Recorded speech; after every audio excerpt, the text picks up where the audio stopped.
Tani-San and the Cockroach Murders. And so it was that Tani-San found herself sitting on her living room sofa next to a giant cockroach, watching television. Even for her, this was a strange and unsettling experience, for which there was no real precedent or etiquette. So for a while, she just sat there gazing fixedly at the screen in an effort to maintain the illusion that everything was as it should be, when plainly it was anything but.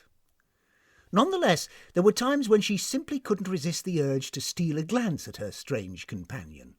And on those occasions when she wasn't doing so, she had the very definite impression that it was. This seemed to suggest that the creature was just as perplexed as she was. However, any similarity ended there, for unlike Tani-San, the cockroach was an unusually large specimen, with a shiny black exoskeleton and long swooping antennae that brushed the floor. Its spiny lower legs were crossed, presumably in an effort to effect an air of nonchalance, but it didn't know what to do with the others, so they were constantly fidgeting about. Still at a loss, Tani-San began to wonder how long she would have to go on sitting there for the sake of good manners. But when the next commercial break came up, the atmosphere in the room was so tense that she felt compelled to say something just to break the ice.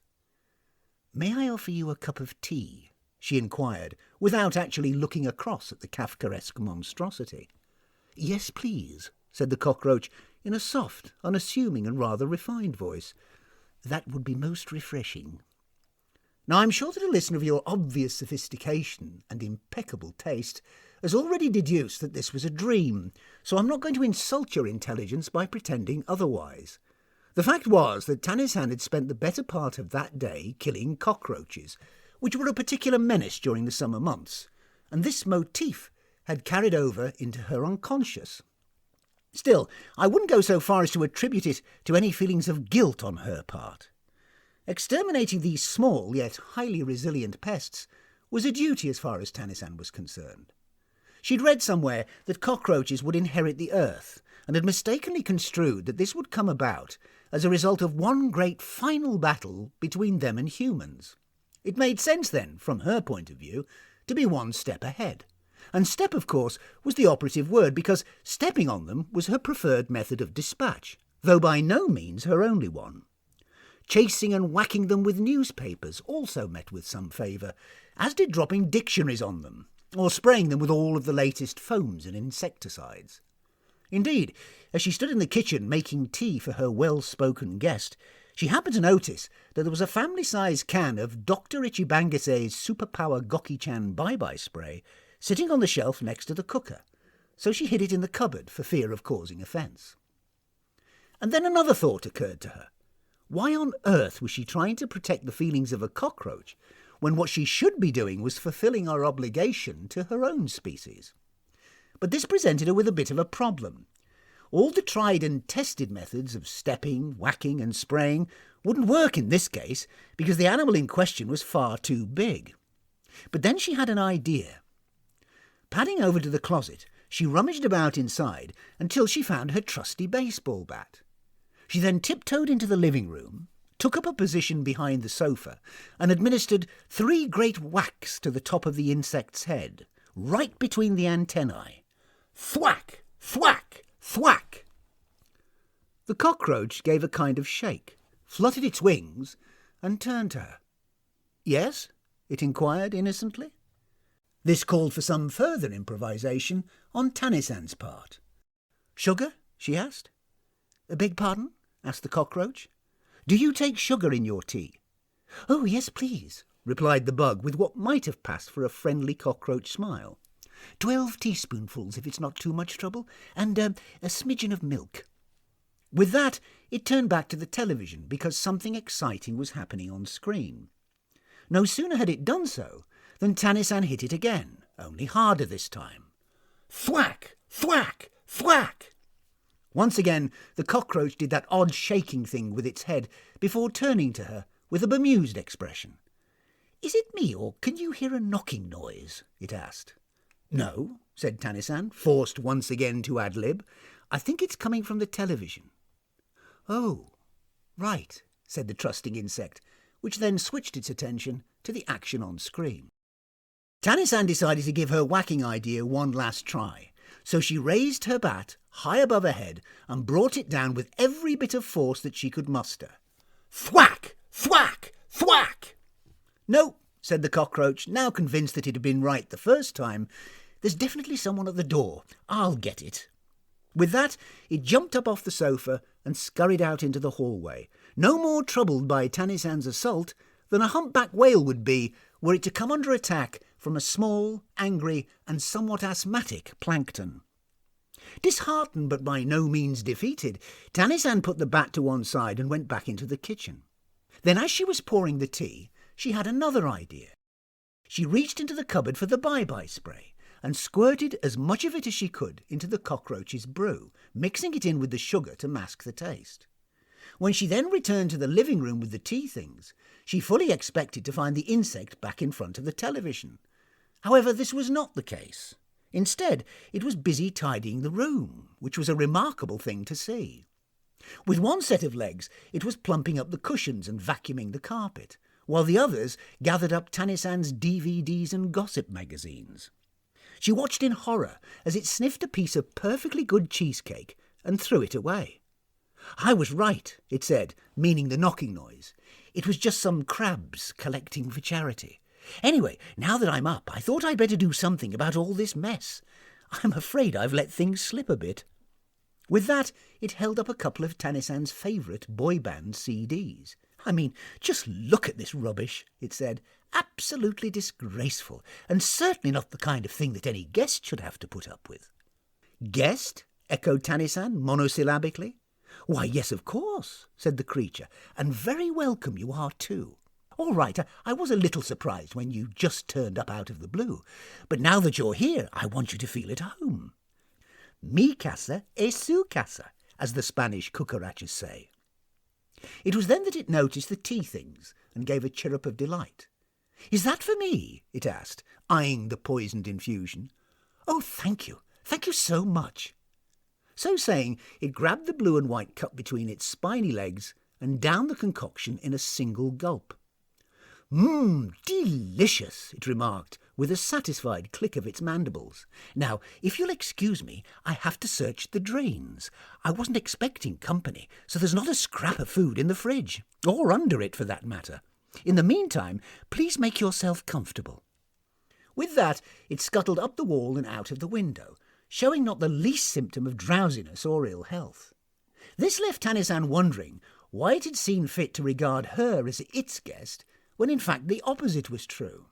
But when she then came to examine her surroundings, she realised that the situation wasn't as clear-cut as she'd first supposed. Superficially, it was her house, but there were a number of important differences. For one thing, there were piles of leaf litter in the corners of the room, along with large patches of mould that had spread across the walls like some sort of skin condition. And then there were the changes to the fixtures and fittings. On the bookshelf, there was usually a portrait of Tani-San Senior, presented to Tani-San on the occasion of her 50th birthday by, yes, you guessed it, Tani-San Senior. In this case, however, the frame was the same, but the photograph had been replaced by an exuberant selfie of 3 backpacking cockroach nymphs perched on top of a chalky dog's dropping. Faced with the possibility of an insidious cockroach takeover, Tani-San hurried through into the kitchen and searched the drawers for a suitable weapon with which to defend her territory. The first thing she laid hands on was a stainless steel vegetable chopper, so she took it out and swished it about a bit. Perhaps she could wait until the cockroach was sleeping, creep up behind it and chop its head off.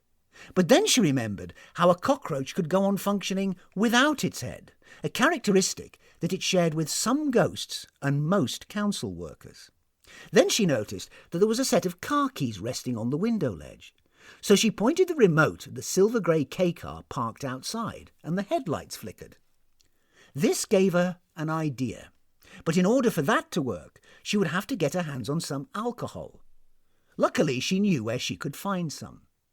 Clambering up onto a chair, she reached into a cupboard where, among the cobwebs and slime, she found a large bottle of supermarket sake, that her cheapskate mother had regifted to her as a very expensive New Year's present back in 2001. However, she'd only just wiped the gunk off the label when the cockroach came scuttling in through the door. It was carrying a pair of shopping bags, stuffed to the brim with bits of rubbish and rotting food. "Have I got some tasty treats for you?" it said, as it placed the various items on the table. "Just look at this. Child's hair and toenail clippings, only the very best. Non-specific meat and vegetable matter, there's quite a lot of that. Fetid cheese, cigarette butts, coffee grounds, some sort of surgical dressing, don't quite know what that's for. Oh, and I've even got some old corn plasters that we can lick the glue off for afters." Yum, said Tani-San, valiantly masking her efforts to hold on to the contents of her stomach. "I can hardly wait. But you know, as you've been so kind to me, I really think that I ought to do something in return." "How do you mean?" asked the cockroach. "Well," she said, "I happen to know of some very interesting Jamie Oliver recipes for coffee grounds and toenail clippings. I'd love to try one if you'd allow me to." "Honestly?" said the cockroach, who was really rather touched by the suggestion. "You'd do that for me?" "Why, yes, of course," said Tani-San. "Now, why don't you go into the living room and put your various feet up? I'll let you know when it's ready." So Tani-San donned an apron, a nose peg, and a pair of rubber gloves. Then she warmed up some cooking oil in her largest frying pan and began adding the noxious ingredients one by one, using a pair of very long kitchen tongs. First, she dropped in the non-specific meat and vegetable matter, mixing it in with the cigarette butts until they were nicely browned. Then she added a hunk of fetid cheese, garnished with coffee grounds, sprinkled in some hair and toenail clippings, and in a final culinary flourish emptied the entire bottle of sake over the vile, stinking concoction. "Come and get it," she called out once the evil mixture was simmering gently. The eager arthropod came bounding into the kitchen, its willowy antennae waving excitedly. It said, "that smells fantastic." But then it happened to notice that the table was only set for one. "Aren't you joining me?" it asked. No," said Tani-San. "I sneaked the odd nibble while I was cooking. It's all for you." So with no further ado, the credulous cockroach dived straight in, its powerful jaws going to work on the liquor-soaked garbage. Every now and then it would make some appreciative noise or compliment Tani-San on her cooking skill, but as the alcohol started to take effect, its conversation became ever more expansive and slightly slurred. "You know," it said, "I've never really understood why our two species can't, just get on. I mean to say, it's a big world, isn't it? There's room enough for everyone. Even the, what are those small things called?" "What things?" asked Tani-San. "You know," said the cockroach. "Small, buzzy, flying things, bit jumpy, always gossiping." "Bees?" guessed Tani-San. No, said the cockroach. "Bees don't gossip. You'll be lucky to get 2 words out of a bee. Now, the ones I'm talking about are smaller than that. Oh, come on, you know what I mean. The black ones with the feces fixation. 2 wings, red eyes." "Flies." "That's it. Flies," said the cockroach, waving an unsteady feeler in her direction. "So, okay, they may not be the most hygienic of creatures, but my philosophy is live and let live. After all, we all have a right to exist, don't we? Each to his own. You scratch my back and I'll scratch yours, as our thirsty friends the mosquitoes like to say. And let's face it, I'd rather break bread, or indeed wind, with a flea than any number of wops." "Don't you mean wasps?" said Tani-San. "That's what I said," slurred the bug. "Wops. Now there's an animal that brings absolutely nothing to the table as far as I can see. All they do is fly about stinging people nilly-willy. What's the point of that? I mean, fair's fair. You don't hear many songs about wops, do you?" "I suppose not," said Tani-San, who couldn't quite see what music had to do with it. "But then you don't hear so many songs about cockroaches either." "You're kidding, aren't you?" replied the boozy insect, swaying uncertainly from side to side. "What about la cucaracha?" Tani-San shrugged. "Never heard of it," she said. "You what?" said the cockroach, rising clumsily from its seat. "Well, that's easily remedied." "It's okay," said Tani-San, in a futile attempt to prevent the bug from breaking into song. "You don't have to But it was too late. The cockroach, now in a very wobbly standing position, endeavoured to strike an operatic pose, raising two of its right arms in a grand sweeping gesture. When it opened its mouth, though, all that came out was a big burp. "Beg pardon?" it apologised. It cleared its throat and tried again. "La cucaracha, la cucaracha. Ya no puedo caminar." Its voice trailed off, and it staggered back a couple of steps as it tried to focus its attention on a certain spot on the tabletop. Tani-San followed its gaze, but she couldn't see anything at all. "Ha!" said the cockroach, pointing at this invisible spectacle with one of its spiny arms. "Look at all those caterpillars riding around on their shiny new bicycles. You can see their little legs going." With that, it collapsed heavily onto the kitchen floor. With no time to lose, Tani-San grabbed the car keys and made her way over to the inebriated bug, which was lying on its back, snoring loudly. In spite of everything, she was actually starting to like the wretched thing, but then she remembered her duty to her own species. So she put aside her finer feelings and steeled herself for the task ahead, disagreeable though it may be. First, she tried to lift the creature, but it was far too heavy for her. So she then tried dragging it by the antennae, which was sturdier than they looked. In so doing, she managed to get it as far as the front door. Once there, she peered out into the street to make sure that the coast was clear before hauling the insect along the pavement to the passenger side of the K-car. She had difficulty getting it in, so Tani-San took a step back from the problem and considered the physics of the situation. Then, taking the bug by the tail end, she began to rock it back and forth on its curved thorax. At just the right moment, she stomped on the end of the abdomen, causing it to flip up against the side of the car. But the sudden impact between the door and the cockroach's face caused the insect to come round. "Oh," it croaked as it looked about bleary-eyed. "Are we going on our holidays?" Fortunately, the befuddled roach managed to stay conscious just long enough for Tani-San to get it into the passenger seat. Then once she'd got the seatbelt around it, she went over to the driver's side and climbed in. The scene changed, and she found herself motoring along a lonely mountain road with the giant creepy-crawly fast asleep in the seat next to her. She carried on until she came to a deserted lay-by. Then she pulled over, got out, and walked round to the flimsy crash barrier. There was a steep drop down to a canopy of trees. Keeping an eye out for any passing vehicles, Tani-San headed back to the car and squeezed in next to the bug on the passenger side. With her back pressed against the door, she used her legs to push the armour-plated beastie across to the driver's side before taking off the handbrake and climbing out.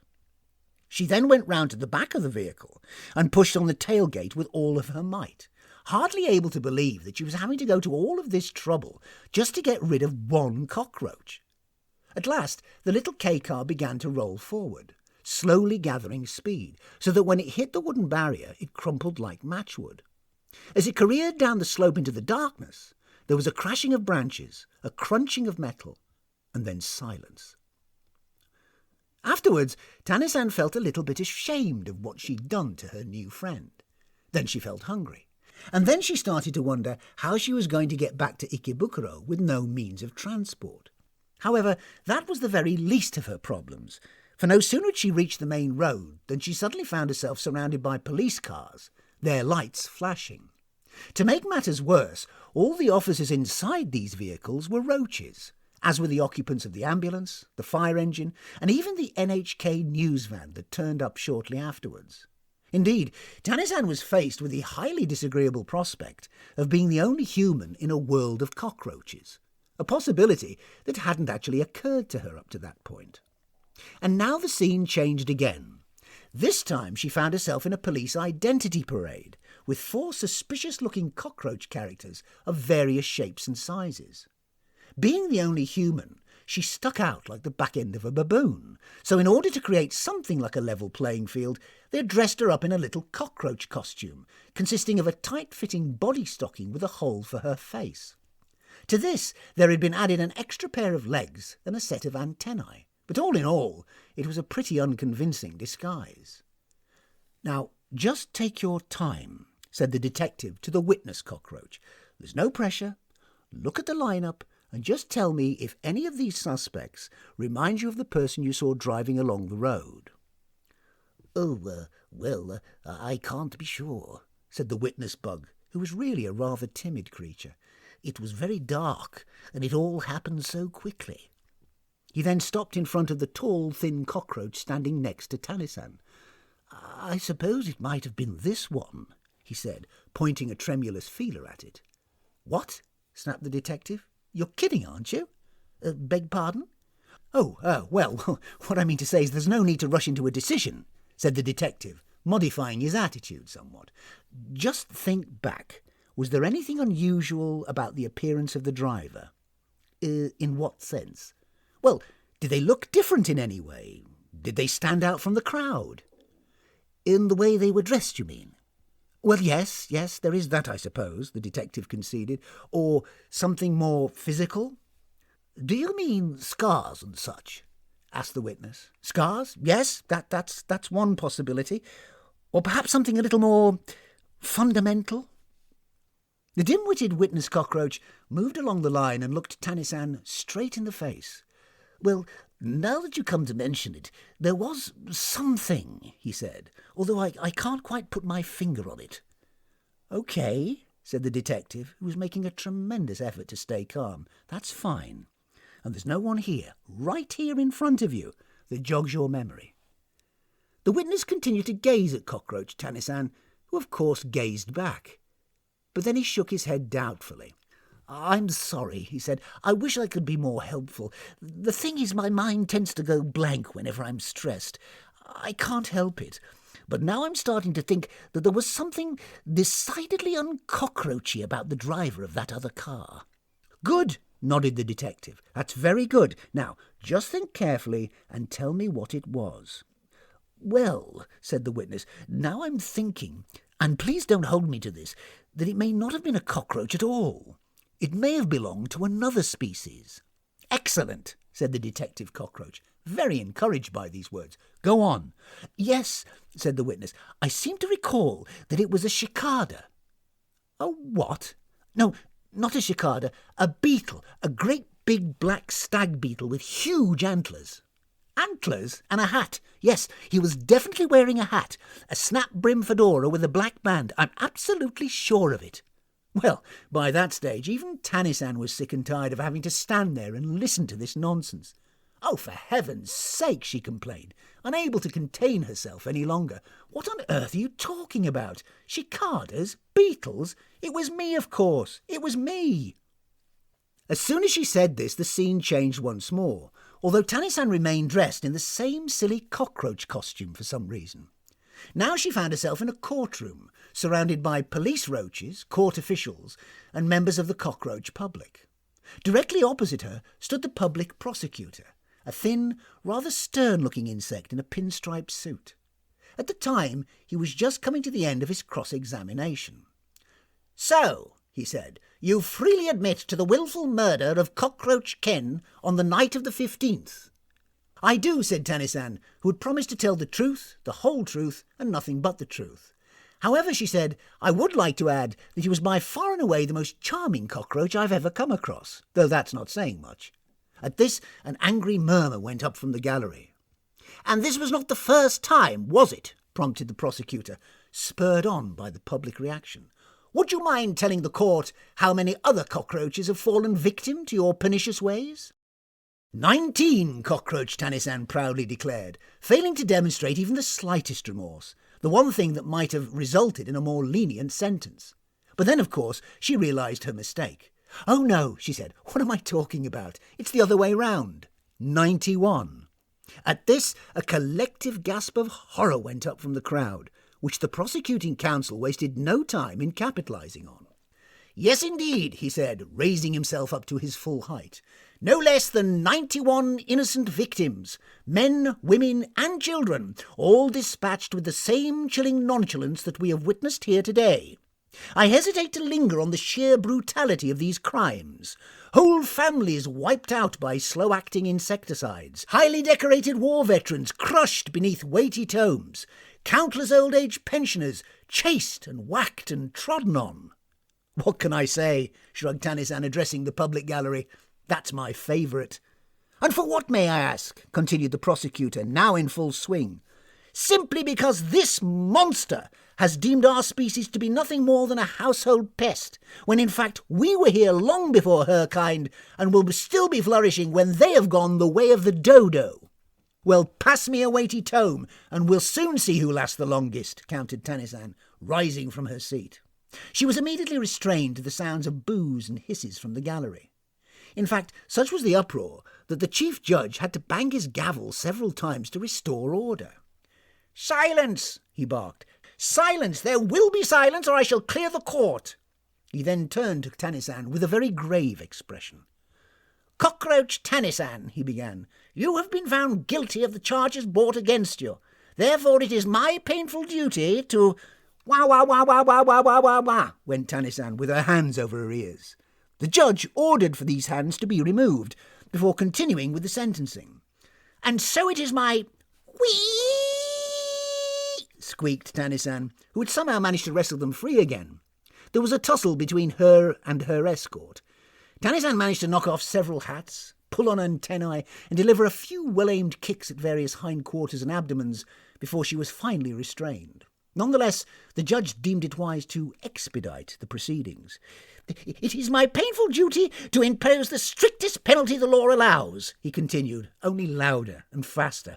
"It is therefore the sentence of this court that you will be taken from here to a place of execution, where you will be humanely splatted, unlike the cruel and callous way that you have splatted others. And may God have mercy on your soul. Proceed!" And so Cockroach Tani-San was led away, punching, kicking, and blowing raspberries. What I would like to say is that she met her fate with great dignity. However, dignity was always the first casualty whenever Tani-San felt cornered. She was still kicking up a hell of a ruckus as the guards dragged her across the courtyard to the place of execution. At one point, she managed to slow them down by grabbing the legs of a journalist bug who had been sent there to report on the proceedings, pulling him off his chair and onto the ground. And it was only with a monumental effort that he finally managed to extricate himself, though in so doing he forfeited his trousers. The great grey splatting machine was essentially a huge fly swatter that could be cranked up into a vertical position and then released by means of a lever connected to a spring-loaded locking mechanism. Still struggling against her oppressors, Tani-San was bound hand and foot to the base of the structure, directly in line with the flat part of the swatter, on which were inscribed 5 simple words written in reverse. These were designed to print a message on the condemned person at the moment of splatification. It read, "Ti ekil ui hu is." See how you like it. Mercifully, it was all over in moments. On a nod from the governor, the executioner stepped up to the lever and yanked it back. There was a great, soft, whooshing sound as the formidable swatter came hurtling towards Tani-San. So she screwed up her eyes and braced herself for impact. And then she woke up. As I said at the beginning, it was just a dream. Remember? In fact, Tani-San woke up so quickly that when she sat up in bed and looked around, she found that she was still wearing the cockroach costume. Nonetheless, she was so relieved not to have been splattered that it was like a whole new beginning for her. All at once, she had a warm, fuzzy feeling for the world and for all the creatures in it.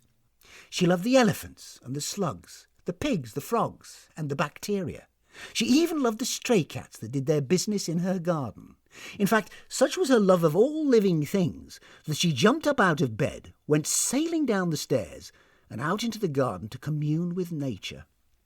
At the time, William was skulking about in the bushes next to the ginkgo tree, but as soon as he saw what was ostensibly a giant cockroach bounding towards him, he jumped the fence in a single leap and went hurtling across the neighbour's yard. So Tani-San turned her attention to the tree itself and was enchanted by the sight of a sparrow which had alighted on one of its lower branches to sing a happy song. She took a step towards it and held out her hand in the hope that it would fly down from its perch and land upon her finger. At that moment, however, a small, black, crawling thing with 6 legs emerged from beneath a stone and scuttled across the path in front of her. So she trod on it. Yes, perhaps I should explain that this newfound love of life extended to everyone and everything, except cockroaches.